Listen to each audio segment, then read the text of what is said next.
Hobbs vetoed a bill that would have prevented China from buying land next to military bases.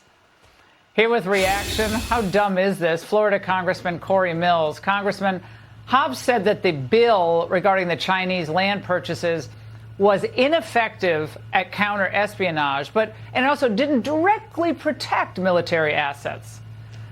Your reaction? Well, it's completely ridiculous. I mean, you've got 22 states who've already passed similar bans. This passed the actual Senate 41-17 with 8 Democrats actually voting for this. And yes, it will make a difference when you stop CCP ownership of lands around military bases and farmlands. I've proposed this a long time ago. Just like we have eminent domain where the federal government can go ahead and evaluate land and determine its value, we should do the same thing with everything owned by the CCP across the nation. We should look at how much this Chinese cost us on their COVID virus vaccinations and their release that they had, and we should call it an even trade and take that land back for American farmers and American businesses. First of all, they can't be trusted in any trade deal. They can't be trusted, period. And yet somehow we're going to trust them to have land near a military installation? They have to think we're the stupidest people ever over there in China. They just have to watch us going, oh, you've got to be kidding me. I mean, we can't build ships anymore. Well, our industrial base is hollowed out. They're ready to take Taiwan, and we're not going to be able to do anything about it. Sorry, but we're not going to be able to. We don't have the capacity. And we're supposed to say, oh, this is great. Buy more land.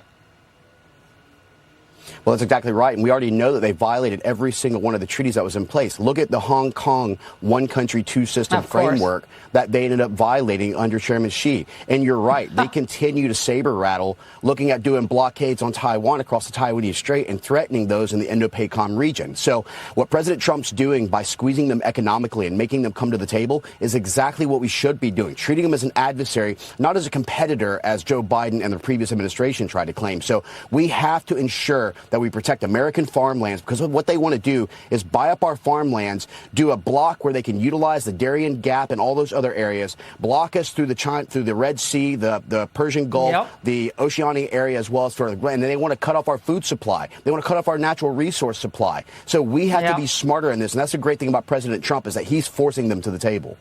Well, I wouldn't even do a trade deal with them. Why do a trade deal with China? I think Trump's instinct on this is really strong. There's no point in doing a trade deal with China. Just figure out things as you go. But we don't need to deal with them. Congressman, thank you.